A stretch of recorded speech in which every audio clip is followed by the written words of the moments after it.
Hello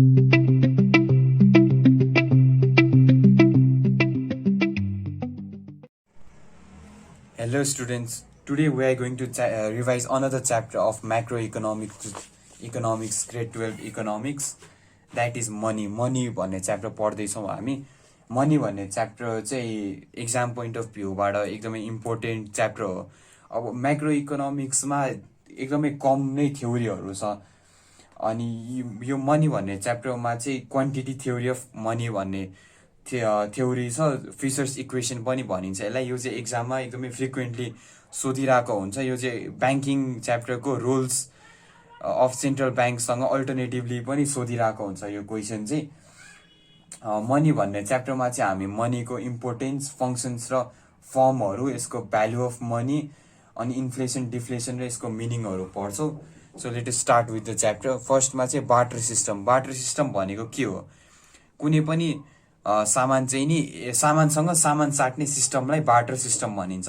an exchange system in which goods are exchange with other goods without using money is called barter system. यो चाहिँ money आउनुभन्दा अगाडिको system हो। Hunting एजमा चाहिँ नि मनी हुन्थेन, मनी नहुँदाखेरि चाहिँ नि सामानसँग सामान साट्ने चलन थियो, त्यसलाई नै बार्टर सिस्टम भनिन्छ। एउटा एक्जाम्पल पनि दिएको छ यहाँ, exchanging rice for honey. Money हुनुभन्दा अगाडि चाहिँ नि एक्सचेन्ज गर्ने सिस्टम, सामानसँग सामान साट्ने। जस्तै यहाँ हनीसँग चामल साटेको छ, यो चाहिँ एउटा बार्टर सिस्टमको एक्जाम्पल भयो। So this was done before the invention of money. यो चाहिँ नि हन्टिङ एजमा हुन्थ्यो भनेर हामी बुझ्न सक्छौँ। So what are the difficulties of barter system? पैसा नहुँदा बार्टर सिस्टम, एक्सचेन्ज सिस्टमको डिफिकल्टिजहरू के थियो त? Lack of double coincidence of wants. तिमीलाई चाहिएको छ मह, तिमीसँग छ चामल, तर जोसँग मह छ उसलाई चाहिएको छ भैँसी। एकअर्कासँग मिल्यो त? मिलेन नि, साट्न मिलेन। Lack of double coincidence of wants. तिमीसँग जे छ र तिमीलाई चाहिने सामान भएको मान्छेसँग जे छ त्यो चाहिँ नमिल्न सक्छ, कोइन्सिडेन्स नहुन सक्छ। हो, यो चाहिँ एउटा प्रब्लम भयो। Lack of common measure of value. केले नाप्ने त? कसरी मेजर गर्ने? एउटा भ्यालु नै छैन, अर्को प्रब्लम भयो। सामानहरू, डिभिजिबिलिटी अफ गुड्स। भैँसीलाई टुक्रा टुक्रा टुक्रा बनाएर साट्न मिल्छ र? त्यो त जोत्नको लागि गोरु चाहिन्छ, गोरुलाई टुक्रा टुक्रा बनाएर त साट्न मिलेन। डिभिजिबिलिटी अफ गुड्स चाहिँ गाह्रो भयो। Lack of store of value. Value केमा स्टोर गर्ने? चामल त कुहिएर जान्छ होइन, भ्यालु स्टोर गर्ने ठाउँै भएन। Another difficulties of barter system. Difficulty in making deferred payment. बाँकी कसरी तिर्ने त? बाँकी पेमेन्ट कसरी गर्ने? Another difficulty in barter system. Lack of transfer of value. Transfer गर्न मिलेन, भ्यालु चाहिँ एउटा वस्तुबाट अर्को वस्तुमा ट्रान्सफर गर्न मिलेन, अर्को प्रब्लम अराइज भयो। Accounting problem. कसरी अकाउन्ट राख्ने, कसरी खाता बनाउने, के लेख्ने खातामा, यस्तो छुट्टा छुट्टै टाइपको प्रब्लमहरू चाहिँ बार्टर सिस्टममा आयो, जसले गरेर चाहिँ मनीको इन्भेन्सन भयो, which led to the invention of money. अब what is money? Money generally refers to the currency consisting of notes and coins. In economics, money is taken in a broad sense. Money is in anything generally acceptable as a medium of exchange, common measure and store of value. Money को definition मा छुटाउने नहुने चिज। Money is anything that is generally acceptable as a medium of exchange, common measure and store of value. Money भनेको के हो? Money is anything that is generally acceptable as a medium of exchange, common measure and store of value. Definition of money भनेको त्यति। Money भनेको एउटा जे पनि हुनसक्छ, that is generally acceptable as medium of exchange, common measure and store of value. According to Professor Seligman, money is something that possesses general acceptability. Generally acceptable हुन्छ भने त्यसलाई मनी भनिन्छ। The functions of money are broadly into three categories, namely primary function, secondary function र contingent function. मनीको function चाहिँ तीनटामा classify गरेको छ, प्राइमेरी फङ्सन, सेकेन्डरी फङ्सन र contingent function. So let us see what are the primary functions of money. एउटा चाहिँ medium of exchange, first and foremost money is a medium of exchange. Buying and selling of गुड्समा चाहिँ नि exchange गर्ने medium हो money, सबसे primary function. Measure of value, नाप्ने value नाप्ने चिज हो मनी। जुन जुन कुरा डिफिकल्टिजहरू बाटो सिस्टममा थियो त्यसलाई चाहिँ ओभरकम गर्न मनी इन्भेन्सन भएको थियो। सबसे इम्पोर्टेन्ट यो मिडियम अफ एक्सचेन्ज हो जुन चाहिँ जेनरली एक्सेप्टेबल हुन्छ। यो चाहिँ मेजर अफ भ्यालु, कसरी नाप्ने के नाप्ने भनेर चाहिँ मनीको थ्रुबाट हामीले नाप्न मिल्छ। अब secondary functions, what are the secondary functions of money? Store of value, store गर्न मिल्छ। Money serves as a store of value. Individual can store their wealth in the form of money. पैसामा चाहिँ नि भ्यालु हुन्छ जसलाई चाहिँ store गर्न मिल्छ। So secondary function is store of value. अर्को स्ट्यान्डर्ड अफ डिफर्ड पेमेन्ट, बाँकी पेमेन्ट कसरी गर्ने, फ्युचरमा कसरी तिर्ने। पैसा चाहिँ मनी एउटा मिन्स हो, मनी भयो भने चाहिँ फ्युचरमा पनि तिर्न मिल्यो। So another function is standard of deferred payment. Money is standard of deferred payment.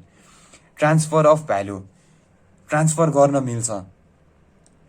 It is use to transfer value of goods and service from person to person and place without cost time and difficulty. कुनै पनि cost time and difficulty बिना चाहिँ नि transfer गर्न मिल्छ त्यसको भ्यालुलाई, त्यसलाई चाहिँ नि मनी भनिन्छ। For example Raina can sell his house located at New Road and its value can easily be transfer to Bhairahawa. आफ्नो घर बेचेर पैसा लिन पाउँछ अनि त्यो पैसालाई चाहिँ इजिली भैरवामा ट्रान्सफर गर्न मिल्छ। अर्को फङ्सन ट्रान्सफर अफ भ्यालु। अब contingent function, what are contingent function? Calculation of national income, national income accounting. National income accounting राख्न चाहिँ नि मनीको अर्को फङ्सन भयो। National income product is the measure of money, value of goods and services product in an given time period. एउटा given time पिरियडमा चाहिँ नि national income product is the measure of money. मनीले चाहिँ मेजर गर्न मिल्छ, goods and service कतिको बिक्री भयो, के भयो, भ्यालु कति छ। नेसनल अकाउन्ट मेजर गर्ने एउटा फङ्सन हो of money. Distribution of income, कसलाई कति इन्कम दिने, फ्याक्टर्स अफ प्रोडक्सनलाई कुन फ्याक्टर्स अफ प्रोडक्सनलाई कति इन्कम दिने, लेबरलाई कति वेज दिने, क्यापिटललाई कति इन्ट्रेस्ट, ल्यान्डलाई कति रेन्ट, यो डिस्ट्रिब्युसन अफ इन्कममा पनि हेल्प गर्छ। It is another function of money, contingent function of money. Liquidity of wealth, आफूसँग भएको सम्पत्तिलाई चाहिँ लिक्विडिटी गर्ने, एसेट्समा कन्भर्ट गर्नलाई। People have different firms of wealth like land, building etcetera. यसलाई कन्भर्ट गर्न इजिली लिक्विडेट गर्न मिल्यो क्यासमा। बेसिस अफ क्रेडिट, बाँकी दिने बेसिस हो। The introduction of money facilitate for credit on the basis of cash reserve. Cash रिजर्भको बेसिसमा चाहिँ bank creates credit to finance in trade and industry. Cash reserve कति छ त्यसको अनुसारले चाहिँ ब्याङ्कले पैसा दिन्छ for trading and industry. So it is the basis of credit. अब what are the forms, types of money? मनीको टाइप्सहरू के हो, फर्महरू के हो त? एउटा commodity money. At first various commodities were used as the medium of exchange. यो चाहिँ बार्टर सिस्टमको बेलामा कमोडिटी मनी, कुनै पनि वस्तु कमोडिटी चाहिँ नि एज अ मनी युज गर्न मिल्छ। अर्को second metallic money. There are two types of metallic money. They are standard or full bodied coins अनि टोकन अर सब्सिडरी कोइन्स। अब standard or full bodied coins भनेको के हो? It is made from valuable metals like gold, silver etcetera. Its face value is equal to intrinsic value. यसको face value चाहिँ नि त्यसको real value, intrinsic value जति छ त्योसँगै मिल्छ। यो स्ट्यान्डर्ड कोइन भनेको चाहिँ नि मेटल्स लाइक गोल्ड, सिल्भरबाट बनेको कोइनहरूलाई चाहिँ स्ट्यान्डर्ड अर फुल बडिड कोइन भनिन्छ। तिनीहरूको भ्यालु चाहिँ नि इन्ट्रिन्सिक भ्यालु जति छ त्यो मेटलको भ्यालु त्यहीसँग इक्वल हुन्छ भने। Token or subsidiary value, it is made from inferior metals like copper, aluminium etcetera. यो चाहिँ इन्फेरियर मेटल्स, कपर, एल्युमिनियम जस्तो इन्फेरियर मेटलबाट बनाउँछ अनि यिनीहरूको फेस भ्यालु चाहिँ नि इन्ट्रिन्सिक भ्यालु भन्दा बढी हुन्छ। It's face value disappears when it is melted. यो चाहिँ मेल्ट भयो भने यसको फेस भ्यालु घट्छ, जान्छ, हराउँछ भने स्ट्यान्डर्ड कोइनको चाहिँ नि यसलाई मेल्ट गरे पनि त्यसको फेस भ्यालु चाहिँ नि कहिले पनि घट्दैन। Now third type paper money.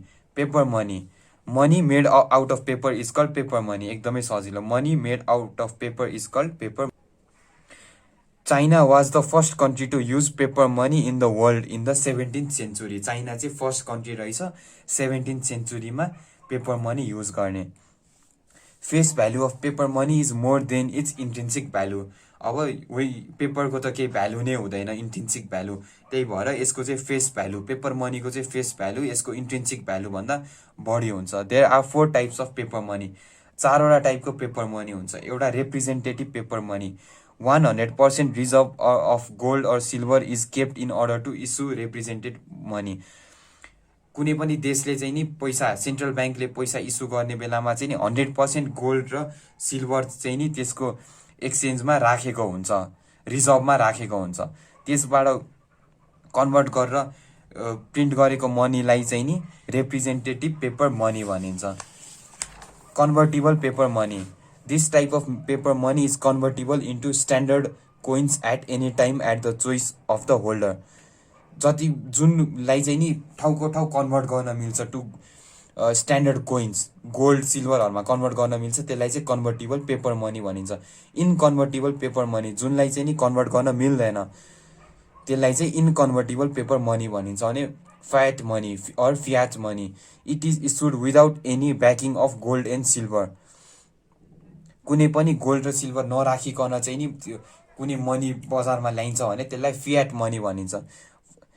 यस्तो यो मनी चाहिँ एकदमै क्रिटिकल इकोनोमिक सिचुएसनमा ल्याइन्छ। फर इक्जाम्पल वारको बेलामा चाहिँ नि फियाट मनीहरू प्रड्युस गरिन्थ्यो, पब्लिस गरिन्थ्यो, प्रिन्ट गरिन्थ्यो।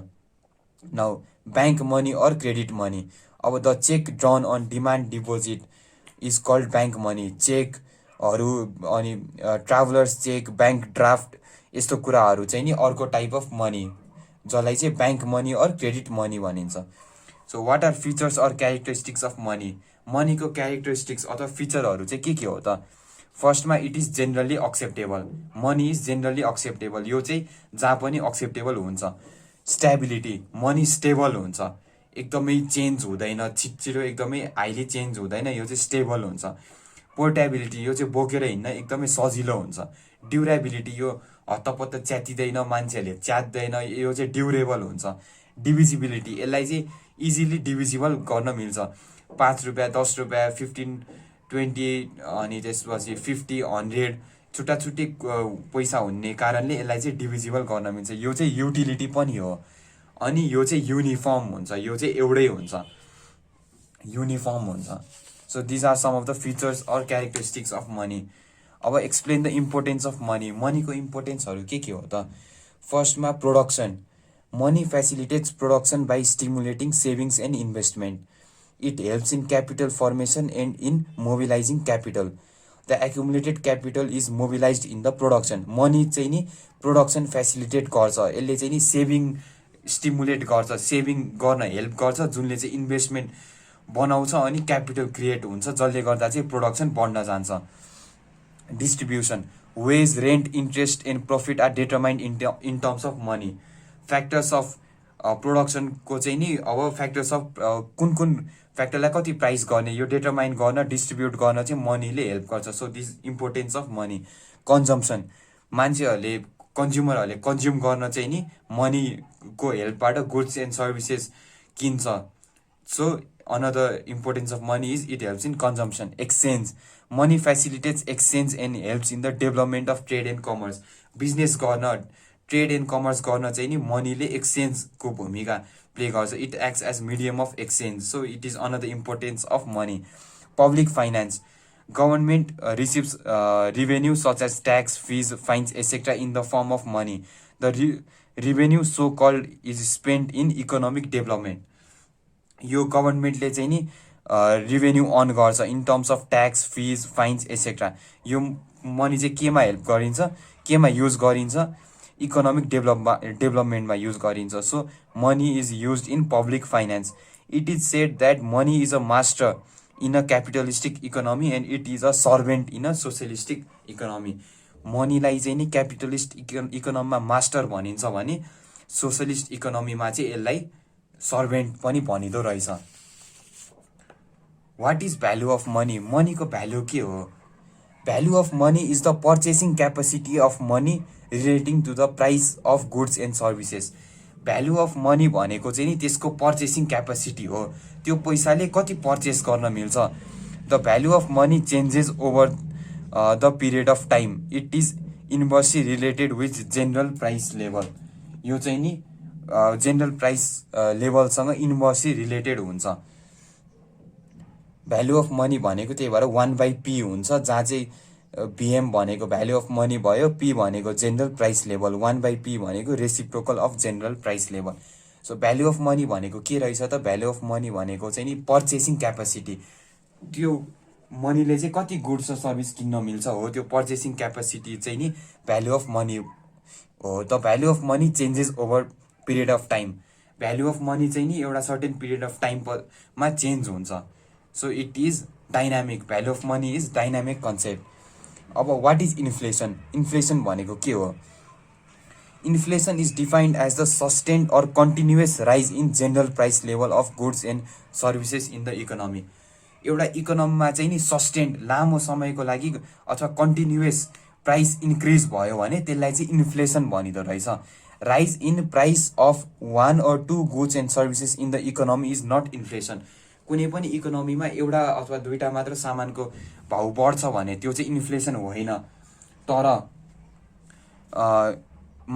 इकोनोमीमा चाहिँ नि सबै गुड्स र सर्भिसको प्राइस इन्क्रिज हुन्छ अनि भ्यालु अफ मनी डिक्रिज हुन्छ भने त्यो चाहिँ नि इन्फ्लेसन हो। It is the cause of inflation. When the price of goods and services increases the value of money decreases. कुनै पनि गुड्स र सर्भिसको प्राइस चाहिँ नि लङ टर्म इन्क्रिज भइराख्यो भने भ्यालु अफ मनी चाहिँ डिक्रिज हुन्छ, जुनले गर्दा चाहिँ इन्फ्लेसन हुन्छ। So it is the cause of inflation. According to Professor Colburn, inflation is too much money chasing too few goods. एकदमै धेरै पैसा थोरै सामानको पछि लाग्छ भने त्यसलाई चाहिँ इन्फ्लेसन भनिन्छ, according to Professor Colburn. Explain the causes of demand pull inflation. अब दुईटा टाइपको इन्फ्लेसन हुन्छ, एउटा डिमान्ड पुल इन्फ्लेसन, अर्को कस्ट पुश इन्फ्लेसन। फर्स्टमा what is demand pull inflation? Inflation due to the excess demand for goods and services over limited supply is called demand pull inflation. Demand for excess demand, कुनै पनि goods वा सर्भिसको चाहिँ access demand छ तर limited supply छ र त्यसको भाउ बढ्छ भने त्यसलाई चाहिँ नि डिमान्ड पुल इन्फ्लेसन भनिँदो रहेछ। यसको कजहरू के हो त? इन्क्रिज इन पपुलेसन, पपुलेसनमा चाहिँ एकदमै धेरै इन्क्रिज भयो भने डिमान्ड पुल इन्फ्लेसन हुन्छ। Because increase in population means increase in demand अनि less supply which causes inflation which is demand pull inflation. Decrease in disposable income, income minus tax, disposable income नचाहिने dispose गर्ने income चाहिँ नि increase हुन थाल्यो भने त्यसले चाहिँ बजारमा कन्जम्सन बढाउँछ। बजारमा कन्जम्सन बढिसकेपछि डिमान्ड बढ्छ, डिमान्ड बढिसकेपछि त्यो सप्लाई कम हुन्छ जसले गर्दा प्राइस बढ्छ अनि इन्फ्लेसन कज हुन्छ। So increase in disposable income is another cause of demand pull inflation. Increase in public expenditure, if government increases the expenditure there will be more flow of money in the economy. गभर्मेन्टले चाहिँ नि public expenditure बढायो भने इकोनोमीमा चाहिँ नि मनीको flow बढ्छ, जसले गर्दा चाहिँ नि supply of factors of production चाहिँ नि कम हुन्छ तर डिमान्ड चाहिँ बढी हुन्छ, जसले गर्दा चाहिँ नि डिमान्ड पुल इन्फ्लेसन हुन्छ। Increase in money supply and bank credit, ब्याङ्कले एकदमै बढी क्रेडिट दिन थाल्यो अनि सप्लाई चाहिँ नि मनीको सप्लाई चाहिँ नि इन्क्रिज हुन थाल्यो भने यो पनि डिमान्ड पुल इन्फ्लेसनको एउटा कज हुन जान्छ। Decrease in the rate of interest in the economy, इकोनोमीमा चाहिँ नि ब्याज दर घट्यो, लोन लिँदाखेरि ब्याज दर घट्यो भने त्यसले पनि डिमान्ड पुल इन्फ्लेसन चाहिँ नि गराउँछ। अर्को इन्क्रिज इन सर्कुलेसन, मनीको सर्कुलेसन चाहिँ इन्क्रिज भयो। If more illegal money is circulated in the economy it also causes demand pull inflation. इकोनोमीमा चाहिँ नि धेरै नै इलिगल मनीहरू सर्कुलेट हुन थाल्यो भने त्यसले पनि डिमान्ड पुल इन्फ्लेसन चाहिँ नि गराउँछ। What is cost push inflation? Cost push inflation भनेको चाहिँ के हो त? If inflation arises due to the increase in the cost of production then it is called cost push inflation. Inflation चाहिँ नि केले अराइज भयो भने त कस्ट अफ प्रोडक्सनमा इन्क्रिज भएर चाहिँ नि इन्फ्लेसन अराइज भयो, सामानको प्रोड्युस गर्दाखेरि त्यसको कस्ट चाहिँ नि बढेर आयो भने त्यसलाई चाहिँ नि कस्ट पुश इन्फ्लेसन भनिन्छ। If inflation arises due to the increase in cost of production then it is called cost push inflation. Production गर्दाखेरि त्यसको कस्ट बढेर चाहिँ नि इन्क्रिज भयो भने त्यसलाई चाहिँ नि कस्ट पुश इन्फ्लेसन भनिँदो रहेछ। So what are the causes of cost push inflation? Increase in wages and salaries. If the government fixes minimum wages rate it increases the cost of production. गभर्मेन्टले चाहिँ नि मिनिमम वेज यति राख है भन्यो भने त्यसले चाहिँ नि कस्ट अफ प्रोडक्सन इन्क्रिज गराउँछ, जसको कारणले चाहिँ नि कस्ट अफ प्रोडक्सन हाई हुन्छ अनि जुनले गरेर कस्ट पुश इन्फ्लेसन हुन जान्छ। Increase in profit margin by the producer. प्रोड्युसरले चाहिँ नि बढी नाफा खान खोज्यो भने कस्ट अफ प्रोडक्सन हाई हुन्छ, जसले गर्दा चाहिँ नि कस्ट पुश इन्फ्लेसन हुन्छ। Increase in the rate of indirect tax. सरकारले चाहिँ नि इन्डाइरेक्ट ट्याक्सहरू बढायो भने अनि कस्टम ड्युटीहरू बढायो भने र मटेरियलको प्राइसहरू बढ्न जान्छ, जुनले कस्ट अफ प्रोडक्सन बढ्न जान्छ। कस्ट अफ प्रोडक्सन बढिसकेपछि सामानको भाउ बढ्न जान्छ, जुन चाहिँ कस्ट पुश इन्फ्लेसन हुन जान्छ। सर्टेज अफ बेसिक र मटेरियल्स। बेसिक र मटेरियल्सहरू चाहिँ अभाव भयो, सर्टेज भयो भने त्यसले कस्ट अफ प्रोडक्सन बढ्न जान्छ। कस्ट अफ प्रोडक्सन बढ्यो भने त्यो सामानको भाउहरू बढ्न जान्छ। सामानको भाउहरू बढिसकेपछि चाहिँ नि कस्ट पुश इन्फ्लेसन हुन जान्छ। Increase in factor cost by government. गभर्मेन्टले चाहिँ नि फ्याक्टर्स अफ प्रोडक्सनको भाउहरू जस्तै wage, rate of labour, rent of house यस्तो बढायो भने त्यसले कस्ट अफ प्रोडक्सन हाई हुन जान्छ। कस्ट अफ प्रोडक्सन हाई हुन साथै हामी यो फिगरमा पनि हेर्न सक्छौँ, कस्ट अफ प्रोडक्सन चाहिँ नि हाई हुन साथै कस्ट पुश इन्फ्लेसन चाहिँ भइहाल्छ। So these are some of the causes of cost push inflation in the market. Inflation भनेको चाहिँ continuous rise in the price of goods and services. अब deflation, what is डिफ्लेसन? डिफ्लेसन भने के हो र यसको कजहरू चाहिँ के हो त? Deflation is the sustained or continuous fall in the general price level of goods and services in the economy. इकोनोमीमा चाहिँ नि गुड्स र सर्भिस एकदमै फल हुन थाल्यो, घट्न थाल्यो, भाउ घट्न थाल्यो भने त्यसलाई चाहिँ डिफ्लेसन भनिन्छ। सस्टेन पारामा एउटा लिमिटेड टाइमको लागि होइन, लङ टर्ममा चाहिँ नि सस्टेन पारामा गुड्स एन्ड सर्भिसेसको प्राइसहरू घट्न थाल्यो इकोनोमीमा भने चाहिँ त्यसलाई डिफ्लेसन भनिन्छ। So what are the causes of deflation? डिफ्लेसनको कजेसहरू चाहिँ के हो त? एउटा rapid increase in industrial and agriculture production. एकदमै धेरै ऱ्यापिड इन्क्रिज हुन थाल्यो प्रोडक्सनमा भने त्यस्तो बेलामा चाहिँ नि डिमान्ड कम हुन्छ, सप्लाई बढी हुन जान्छ, जसले गर्दा चाहिँ नि प्राइस घट्न जान्छ। So this one of the causes of deflation. Decrease in wages and salaries.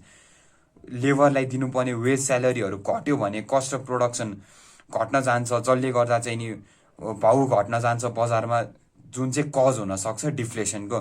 Control of credit by central bank. It directly affects the flow of money, consumer consuming power in the nation when central bank controls the credit. Central ब्याङ्कले चाहिँ नि credit control गर्यो भने बजारमा चाहिँ नि त्यति धेरै मनीको फ्लो हुन जाँदैन, जुनले चाहिँ नि डिफ्लेसन कज हुनसक्छ। Decrease in money supply by central bank. Central ब्याङ्कले चाहिँ नि मनीको सप्लाई घटायो भने त्यस्तो बेला पनि डिफ्लेसन हुन जान्छ। सेन्ट्रल ब्याङ्कले चाहिँ नि मनीको सप्लाई घटायो भने everybody gets less amount of money, सबैजनासँग थोरै पैसा हुन्छ। पर्चेसिङ पावर चाहिँ नि घट्छ कन्ज्युमरको, जसले गर्दा चाहिँ नि प्रोड्युसरहरूले पनि प्राइस घटाउनु पर्ने हुन्छ, जुन चाहिँ नि डिफ्लेसनको कज हुन जान्छ। So now we will learn the Fisher's quantity theory of money. अब चाहिँ हामी फिसर्स क्वान्टिटी थ्योरी अफ मनी पढ्छौँ। हामीले इन्फ्लेसनको बारेमा पढ्यौँ, डिफ्लेसनको बारेमा पढ्यौँ, भ्याल्यु अफ मनी पढ्यौँ, अनि मनीको चाहिँ नि इम्पोर्टेन्सहरू पढ्यौँ, बाटर सिस्टम पढ्यौँ, बाटर सिस्टमको कमी कमजोरीहरू पढ्यौँ, forms and types of money पढ्यौँ। अब चाहिँ हामी यो च्याप्टरको Fisher's quantity theory of money पढ्दैछौँ। Fisher's quantity theory of money भनेको के हो त? The Fisherian quantity theory of money states that money supply or quantity of money determines only price level or the value of money. Supply कति छ मनीको त्यसले चाहिँ नि price level or the value of money determine गर्छ। This theory explains that there is direct and proportional relationship between money supply and general price level. यो थ्योरीले चाहिँ नि मनी सप्लाई र जेनरल प्राइस लेभलमा चाहिँ इन्भर्सली प्रपोर्सन रिलेसनसिप छ भन्छ between money supply and the value of money. According to Fisher, other things remaining the same at any given percentage, increase or decrease in money supply leads to same percentage increase or decrease in price level. Other things remaining the same at any given percentage, increase or decrease in money supply. Money र supply मा increase अथवा decrease भयो भने it leads to same percentage increase or decrease in the price level and the value of money changes inversely with money supply. The value of money changes inversely with money supply. Its assumptions are price level is a passive variable and it is variable by other variables. यसको assumptionsहरु के हो त? Price level is a passive variable and it is variable by other variables. The variable like M, B, P and T are supposed to be independent. In M, B, P र T चाहिँ नि independent हुन्छ. The total volume of transaction T and velocity of circuit B. Total volume of transaction B अनि velocity of circuit B are constant. B र T चाहिँ constant हुन्छ. There is full employment of resources in the long run. Long run मा चाहिँ नि full employment of resources छ. This theory is based on the assumption of long period. यो चाहिँ long run को बेसिसमा चाहिँ नि assumed theory हो. This theory can be illustrated with the help of equation. यो theory चाहिँ नि एउटा equation को बेसिसमा illustrate गर्न मिल्छ. MV is equals to PT. M भनेको supply of money, B भनेको velocity of money, P भनेको price level र T भनेको total volume of transaction. So यसलाई चाहिँ यो थ्योरीलाई चाहिँ कसरी हामीले गर्न मिल्दो रहेछ त इलुस्ट्रेट गर्न मिल्दो रहेछ. P is equals to P भनेको price level भनेको supply of money into value of velocity of money divided by total volume of transaction of goods and services. Assuming B and T are constant equation shows that P is directly related with M, price level is directly related with money supply. So money supply determines the price level in the economy. Money supply ले चाहिँ नि price level determine गर्दो रहेछ. Assuming B and T constant in equation 1. B र T चाहिँ constant छ भने money supply ले चाहिँ नि price level determine गर्दो रहेछ in an economy.